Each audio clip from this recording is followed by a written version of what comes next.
Oh yeah, now my people, it's your guy, the Niger Englishman, and we are here on the Armoury TV. They want to collect our Samba boy.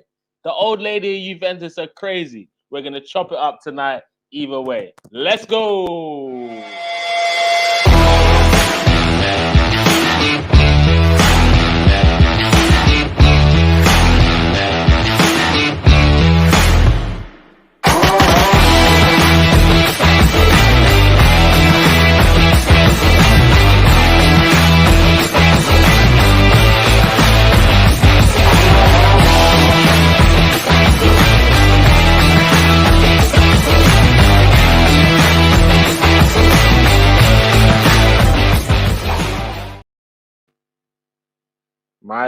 My people, welcome to the Armoury TV. We're here. I got my guy co-hosting, man like James. He's looking hotter than ever right now. I don't mean like in terms of his looks. I'm talking about the temperature he's in, guys. We always know he comes with the looks each and every time. Anyway, man like James, how you doing, bro? Yeah, man, I'm good. As you can tell, it's a madness right now. I had my fan on, but it's gone off because you guys would be able to hear it. But yeah, man, I'm good. Yeah, just chilling or trying to chill at least. But as you can see, hair's doing a madness. So only fans. They ain't got air conditioning. Well, they do, but those are for rich people, bro. I'm like trying to make a living out here. Bro, just tell them you're Aaron Ramsdale. We'll make things happen, man. You're on pre-season. Drop them an email. Give me aircon. Straight up, bro. But okay, so I know you saw this story, and when you saw the story, what was your first thought? Fake news, or maybe there's something in it, or I don't know. Where were you? Where was your head at, brother? I laughed. I was cracking up. Look, there's genuine interest in Gabriel. Obviously, Juve want him. De Ligt is going to go to Bayern. It seems like a logical step for them to buy a player of his age, his profile, to replace him. However, Juventus are forgetting we're not in the Serie A and we're not some small Italian team. Bruv, we're not going to accept a 3-year loan and then you pay us £1 for Gabriel at the end of the 3-year loan. Like this is the Premier League. We have money. We don't need the finances. We don't need none of this. We are keeping Gabriel, and that's my thought on it. And I was laughing. I was cracking up, to be honest. It was an interesting story, to say the least. Brother, I saw the deal, yeah. I saw the deal, and I was like, okay, so they offered us, I think, 30 million euros and Arthur on loan and for a year and Rabiot outright. Like, and he's not taking the piss out of us. Like, literally, what kind of disrespect is that? Not even 30 million. Like, I don't even want to talk about euros when it comes to this guy. Unless Juventus come with a serious offer, don't talk to me about that, because this is the same club that are gonna, and I love Juventus. I have a soft spot for them. They're my Serie A team ever since Football Italia days and all that. I'm a Juve fan. So if they're gonna ask 70 to 80 million for De Ligt, and I don't know if you followed De Ligt since he's moved to Juventus, James, but he's not the Ajax guy that we saw in the Champions League that time. He's not got better in the 2 years he's been at Juve, or the 3 years, whatever. So if they're gonna ask 80 million for him, and then 30 million and some sidemen for freaking Gabriel, are we mugs? Are we mugs out here? I don't know. They probably think we are. I mean, they beat us to Vlahovic. They beat us to Locatelli, so they probably think we're irrelevant. But no, from what you said, the deal was in euros. I think it's like 30 million. Bro, my hair is on a madness. They were doing 30 million euros. Yeah, bro, I'm trying to get out of my hair. 30 million euros, Rabiot on a permanent, and Arthur on loan, I think, for a season. To me, this just screams lazy journalism. Somebody's gone, okay, look, they're selling De Ligt. They have an interest in Gabriel, clearly. They're using a make weight in Rabiot because Juventus want to get rid of him. And then they've gone, okay, so who else do Juventus have that they can make up the numbers with? Oh, I know. We tried to get Arthur on loan last year. So let's throw him in the mix, right? Yeah. So let's put it together, right? So it seems like a mashup of everything. And yeah, to me, it's nonsense. Like, he's openly said he's happy here.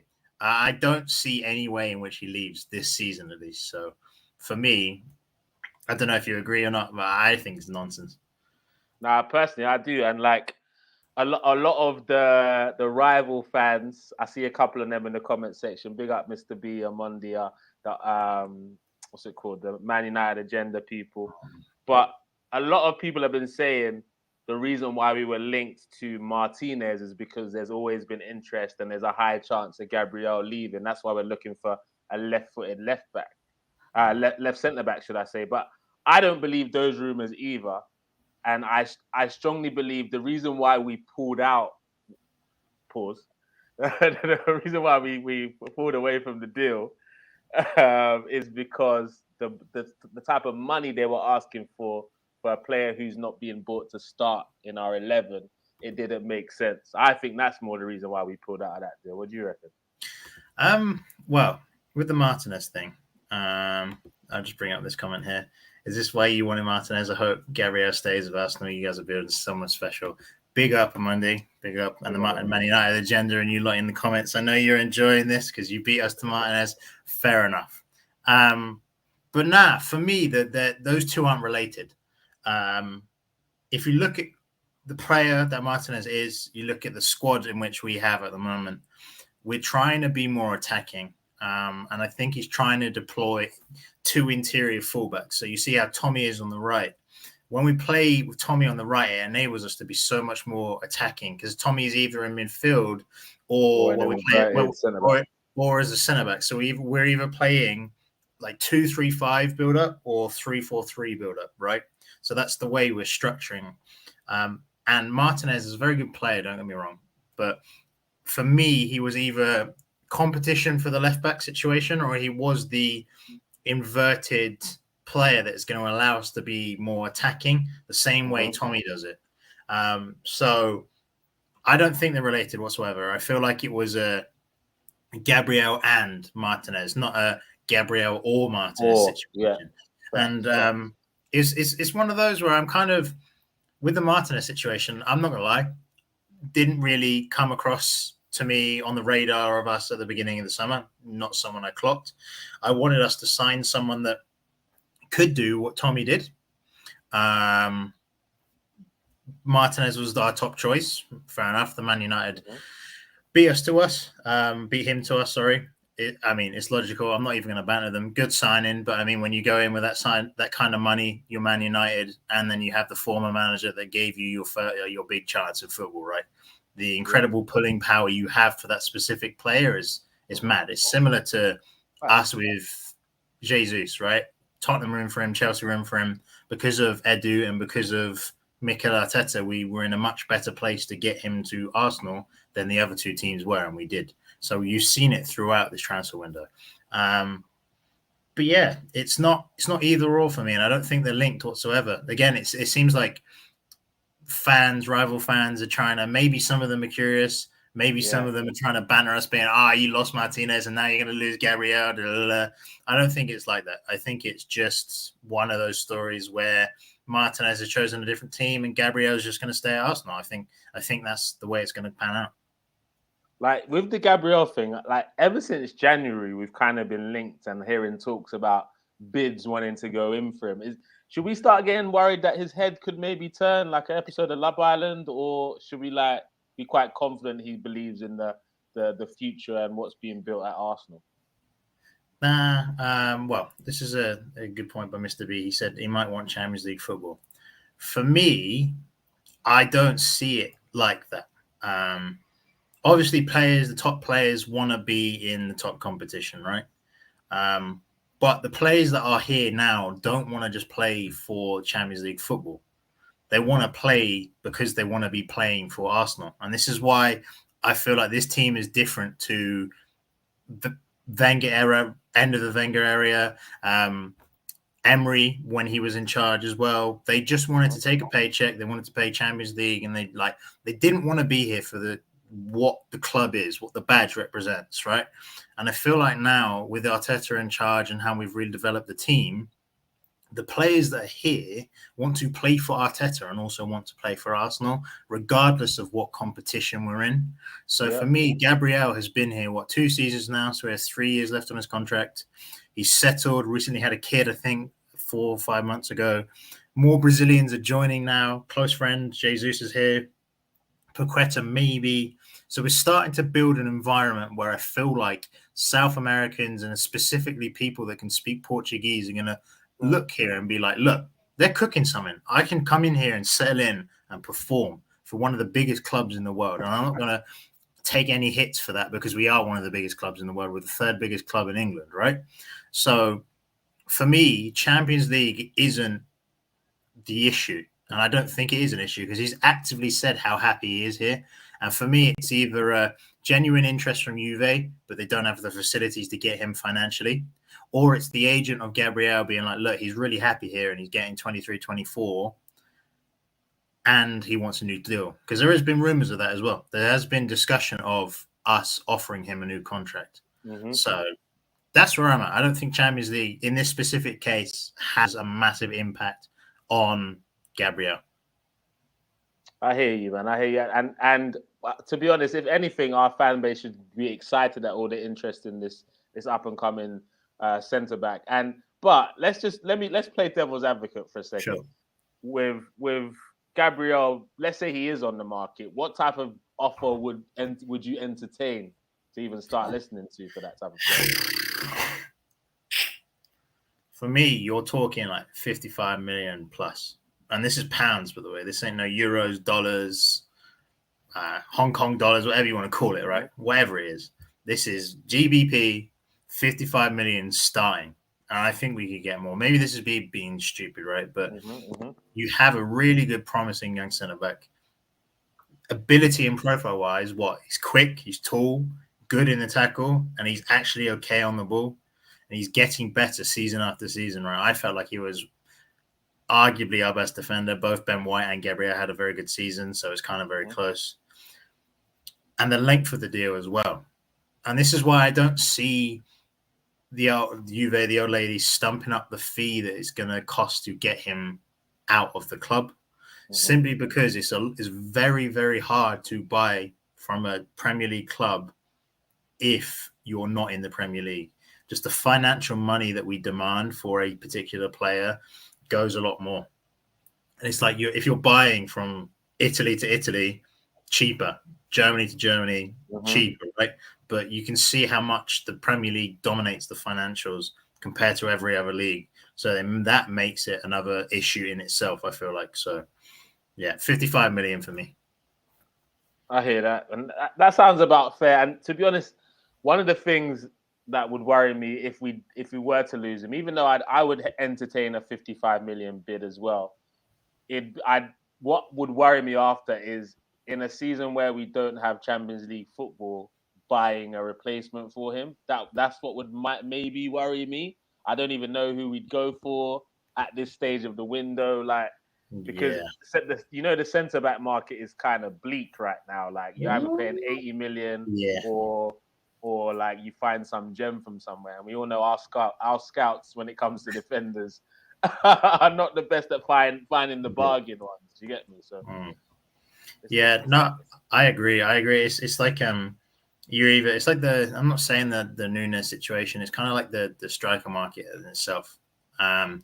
You're either paying top dollar for maybe a promising talent that's going to work out, or you're paying very, very top dollar for a high-end centre-back, and there's not many of them on the market. There's not many high-end centre-backs that you're talking elite level. Like I feel like Chelsea got a good deal with Koulibaly, but again, we'll have to see how he does. If we're going to replace Gabriel, like you're going to be talking similar money, like Jules Koundé, I think is going to go to Barcelona for like 60, 70 million quid.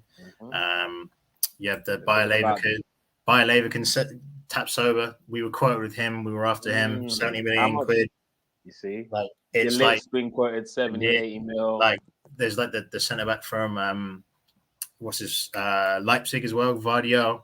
Apparently Chelsea were looking at him, Tottenham were looking at him, we were looking at him at some stage. Like you're talking £65 million plus. So they ain't cheap. So I don't see the incentive to sell someone that's performing well, only going to get better, loves the city, loves the club, feels welcome here, just to spend that money on a position where I feel like we are adequately stocked with him there. So I don't know. I mean, as Rebel says, maybe we can get Phil Jones in, bro. But I mean, cheeky Phil Jones, yeah? Best defender at Man U right now.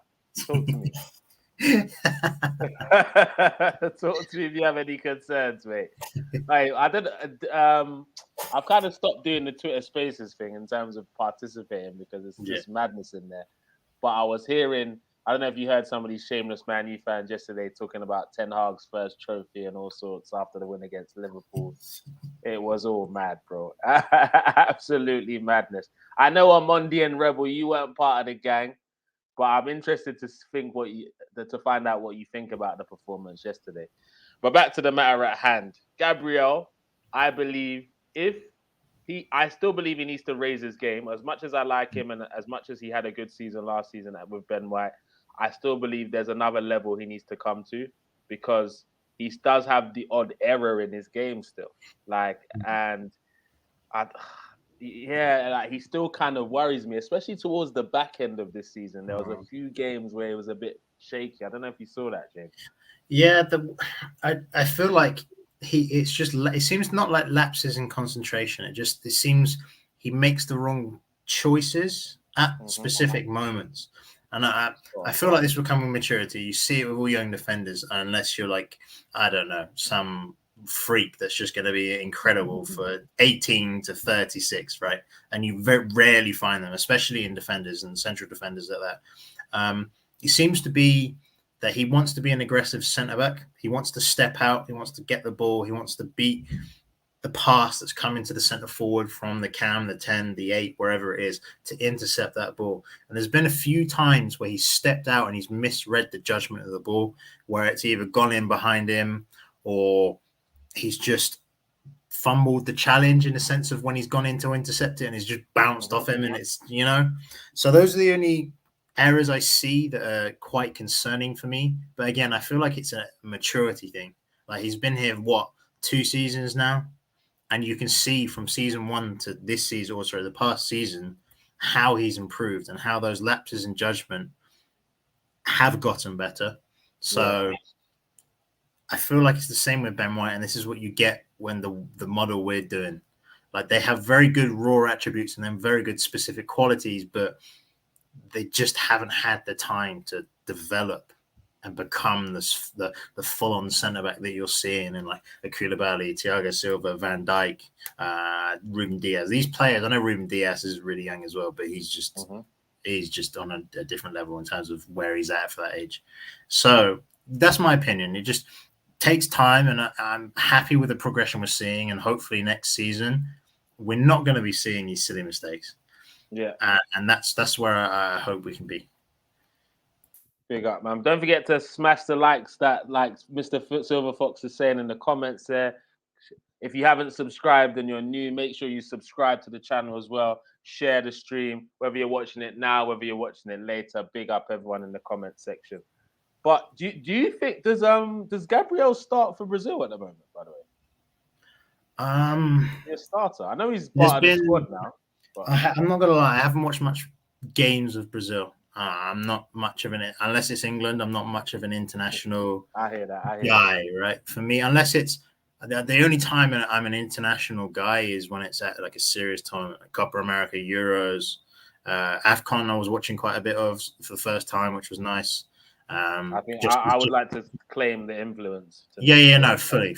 It was all you guys. I in the nicest way possible. In terms of AFCON, I'm very new to it, very naive in the whole situation. Like, it's probably the first one I've watched for ever, and it was my first interesting one. But that's the only time I've watched internationals. But in terms of Gabriel starting, there's been, from what I've seen on the official Brazil Twitter, there's been a few times where he's been either starting on the bench. There's been a few games he missed due to the birth of his child recently. But yeah, I mean, there's so much competition there. Like Thiago Silva, Marquinhos, Bremer from Torino, who looks like he's going to Inter, very good centre back. So they have a good team. So he's in and amongst it, and I feel like that shows the quality is there. It's just a fine tuning aspect that I think we'll see where he can develop to. Boy, I like some people were talking about him to be a potential future captain. I mean, there was I think we did a stream and quite a few people mentioned him as a potential captain. Do you think that's part of his future, or just leave him to focus on being a defender? For me, I like my captains. I don't know, maybe it's just me being old school, but I like my captain to be a goalie, centre back, or centre mid. And I'm not talking like Cam all the way up there. I'm talking like maybe it's because I've been influenced by such great captains watching sport growing up. But it was typically goalie, centre back, CDM, CM. That's where your captains were, because they were in and amongst the team. They were influencing everyone, and they were talking. Tony Adams, Vieira, Peter Schmeichel, like these guys were there and in and amongst it. So I feel like it's there. You've seen the leadership, and I feel like once his English has gotten better, like he is good at English at the moment, but I'm talking like fluent in the sense of someone can speak English to a degree and you can understand them, but it takes them a while to communicate, right? I feel like next season after that, he might be able to like speak fluent. He might be able to speak there now, but from what I've seen, it's not fully there. But as he's learned English, you can see the confidence grow, because all he was doing was speaking Portuguese in the first season, talking to David Luiz, talking to Cedric, talking to these people that he could speak and actually communicate with. But now that he's actually learning English and learning the native language that the team communicates in, he's becoming more vocal. He's commanding our left back, Tavares, Tierney, to push up, come inside. Same with Ramsdale, talking about where he's going to be positioned, this kind of stuff. And you can see it if you watch the full 90 games. He's not the captain I want right now. But if you're going to be talking about like a leadership group, like, I don't know, they keep harping on about a leadership group, having a leadership group within the team, 5, 6, 7 players that are like, look, okay, we're going to make sure we're doing the right thing and performing well. 100% I can see him being in it. But for captain, not at the moment. I don't think it's the right time for him personally. Okay, so if we don't end up getting any cover for left centre back, whose position do you think's more up for grabs next season for Saliba? Ben White or Gabriel? Boy, difficult. It's a difficult one, isn't it? Yeah, well, I want to sign. I want us to sign a left back / left centre back, because in the nicest way possible, for the way we play, I can't be dealing with Holden playing 7, 8, 9, 10 games a season. He doesn't have the facilities. Anyway. Doesn't have the facilities as a ball playing centre back that the other three do. Right? No shade on him. Yeah. It's the type of defender he is. He's old school, and I love him for it. It's just not what we want for 90% of the season, right? For me, Saliba is better as a right centre back. He played majority of Marseille's time as a right centre back in that pocket. He played a back three. He played right back. He played the middle centre back in a back three. So you're talking that's where he's at. However, I think he can play left centre back. I don't know, dude. It becomes on. It's so hard because all three of them are great. I wouldn't mind going back to a back three. But I'm going to say Ben White. That's the person I think might be most at risk here. But yeah, that's Ben White. Ben White. That's interesting, man. And do you wait? Do you also see Ben maybe covering as a right back this season if Tomiyasu's not fit, or do you see Cedric really filling in that role? We'll add our guy backstage in first. What's going on, my guy? Big up, Prince Fuad. What you saying, big man? Welcome, bro. Bro, you're the longest guy ever. You're supposed to jump on like an hour ago on my other stream. So I invited you to this stream, bro. How you doing, bro? Welcome. No, you know what it is, bro? Armoury TV debut. No, I because I seen you on live, I thought, bro, do you know what? I think you might have forgot. But then you sent me the link, and I'm trying to press it, and it won't let me jump on. So you just send it to email, because Instagram is dodgy, bro. They don't like it. I hear you. How you doing, though, bro? I'm good, man. What's the topic about? Hey, James, I'll just prepare you, just to mentally prepare you for Prince Fuad. He's probably, if I'm ever feeling down as an Arsenal fan, I'm going straight on his page, big man. You know what I'm saying? Like, the faith in this project that we have currently going on. He has massive faith in it. But the particular topic tonight, Fred, is Gabriel. I don't know if you heard the interest from Juventus. They made the rumored bid was 30 million euros, Arthur on loan for a season, and Rabiot outright. What are you saying about that? Nah. Arsenal ain't selling nothing, bro. It ain't happening, bro. Gabriel, bro, he's settled, bro. You gotta understand, all right, bro. We've got a FIFA. You know, we've got like a, how can I say it? We've got like the Jackson 5 of Brazil, bro. Do you get me? Yeah, man. You know, he ain't going nowhere, bro. We've got what? We've got Gabriel Jesus. We got him, Gabriel. We got the three Gabriels. Three Gabriels. Marquinhos. And then what's his name? The centre half. What's his name? The centre half from the Brazilian centre half. No, he's the left leg player. Wait, who? The left leg player from Brazil. We bought him. He come back off on loan. Who's that? Oh, do you mean Mary?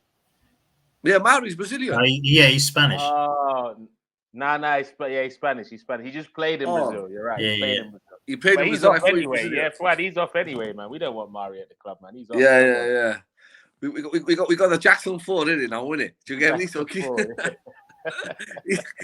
ain't going, bro. Trust me, he's staying put, bro. Even today, like, people are just saying, like, Arsenal fans, like, everything they read, they believe they're having a meltdown about something, bro. Gabriel's man, it ain't happening, bro.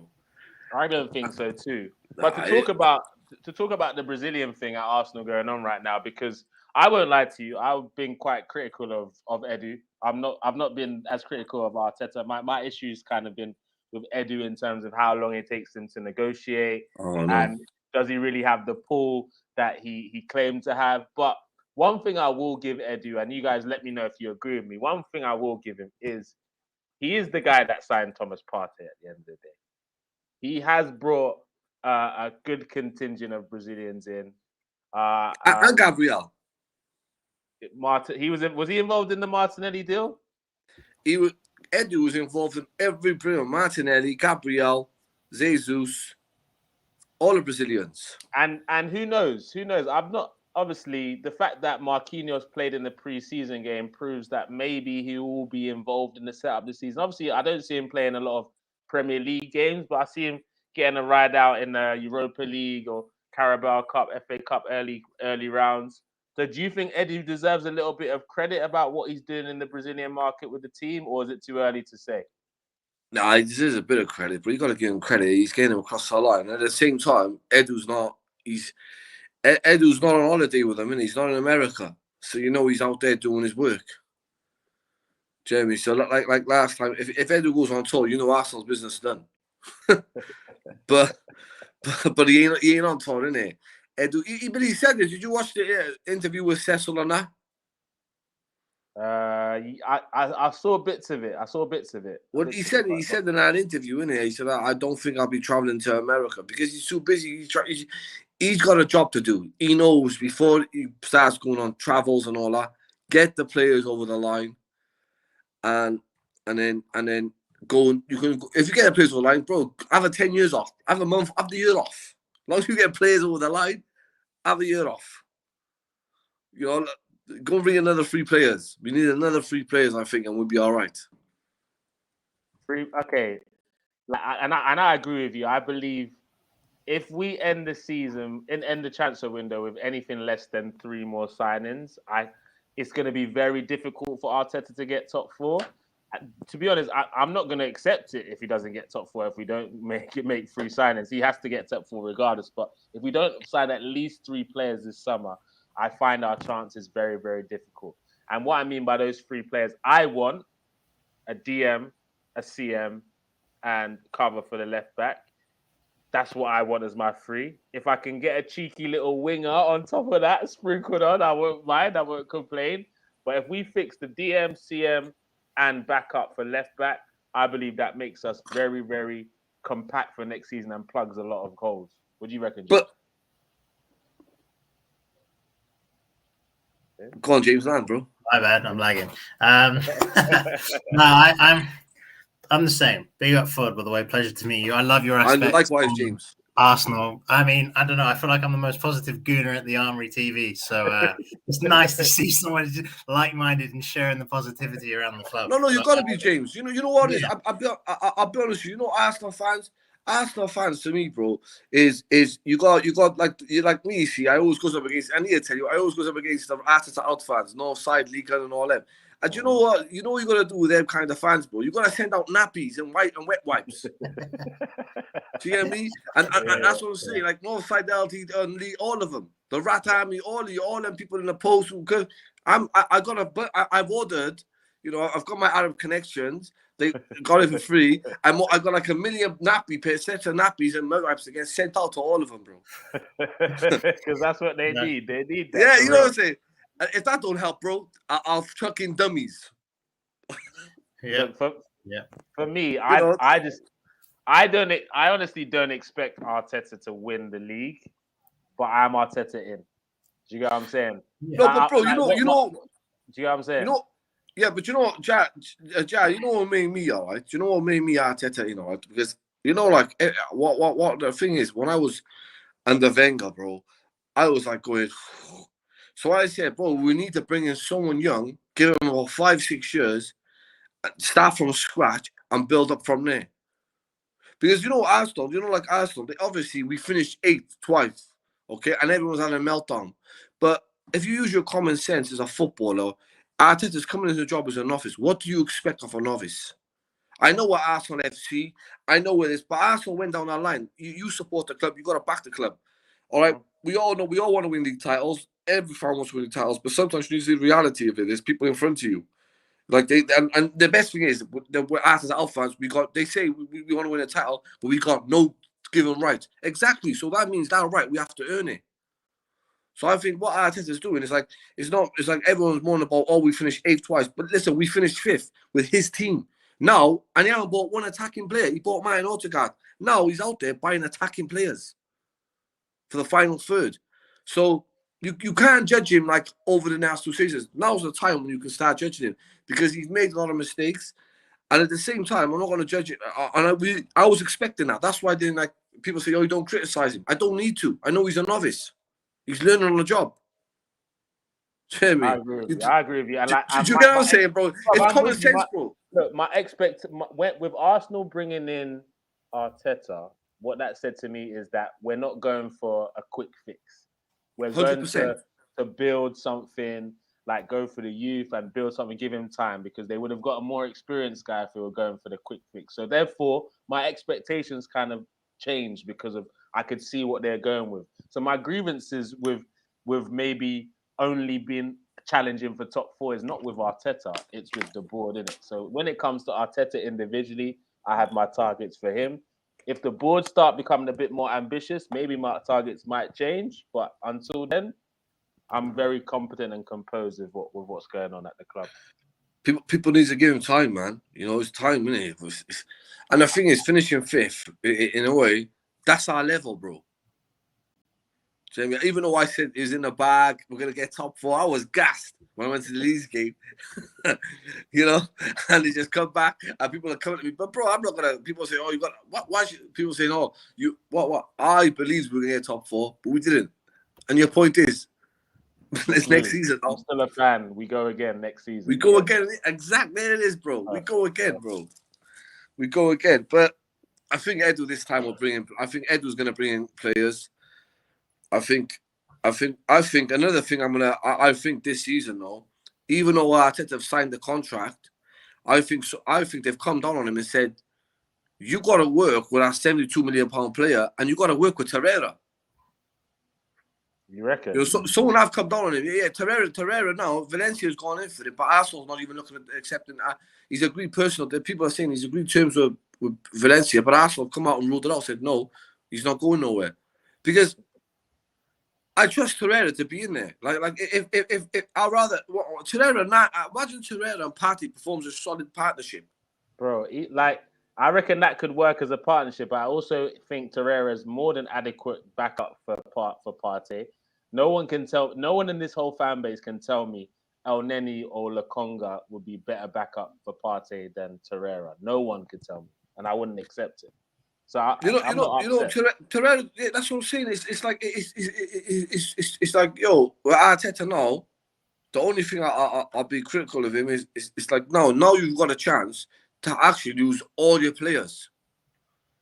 Jeremy, you can use Pepe, you can use Thing. Instead of selling Pepe, keep him and put him in your ideas, because you got 5 subs. You got games coming thick and fast. I don't know, bro. I don't know about the Pepe one, bro. I was with you with the Torreira. Pepe, I don't know, bro. I don't know because he's but I'm just saying, if they ain't gonna buy a winger, because let me tell you something, Pepe, I've seen it, like, he has got talent, bro. I'm gonna let's get James' opinion. What do you think of the Pepe then, James? I'm not a massive fan, if I'm being honest. Not he's a bad player. I just don't think he suits what we're trying to do. And we don't play to the type of player he is.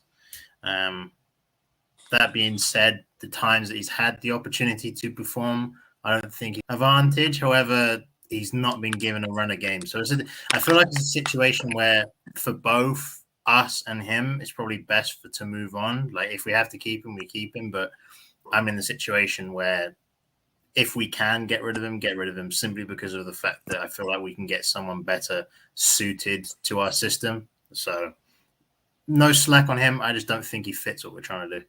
I agree. And I can see him doing well at another team with less pressure, or like going into Serie A, or even if he went to a Newcastle, he'll probably do well there. Because I just think we took a risk too early with him. I think maybe he need another season with Lille, or to go to a bit of a smaller club before us, and then we'd see a different Pep. I just think it was too early. Even when he come with Emery, innit? It's like, I remember when Aubameyang was firing, Lacazette was firing, and with Emery, innit? We signed Nicolas Pepe. I think Emery, people are saying about Unai Emery, and you've got all these Arteta outfronts now, but he done a big mistake because he could have just thrown at the deep. He could have given them free attackers that running games, but he didn't. Bear in mind, remember he used to drop Pepe, then drop Thing. He used to play Torreira up number 10. You know, that's what Emery used to do. Real talk, you know, and Arsenal fans are fickle. They think, but Emery's better. No, Emery's fault was if he would have given a Pepe a running games with Lacazette and Bayer to say stay there 10 games in a row, 11 games in a row, anything could have happened. But we might have got top 4. Unpopular opinion, though, is how I'm going to close the show with this bit of information. I would have gone with, I think if Zaha came in instead of Pepe, there's a chance that Emery could still be Arsenal's manager right now, personally. But we can discuss that in another, because that's a big topic. We can discuss that in another stream on another day. Guys, thank you very much for logging into the show. Like, share, comment, and subscribe. Prince Fuad, where can people find you if they're looking for you on the socials? I'm on Prince Fuad TV. Prince Fuad TV on all socials? On all socials. Twitter, Facebook, Instagram, yeah. Big up, man. We'd love to see you back on the Armoury another day. We'll probably get you in for more time with a more juicier subject. I'll jump on more now because the football season is coming now. My red side is 100%. 100%, James, bro. Fuad, I'm sure you're with me when you're looking at this deal. 30 million and 2 sidemen for Gabriel is not gonna cut it at all. It's not happening. It's not happening, bro. You guys, it's not happening, bro. It's not happening. Come on, bro. It can't happen, man. Put some respect on our players' name, bro. Stop disrespecting us in the market, you clubs. If you really want our players, give us some serious offers, then we can talk. Other than that, go to bed and lock yourselves up. Have a good night, everyone. Like, share, comment, and subscribe. Armoury TV over and out.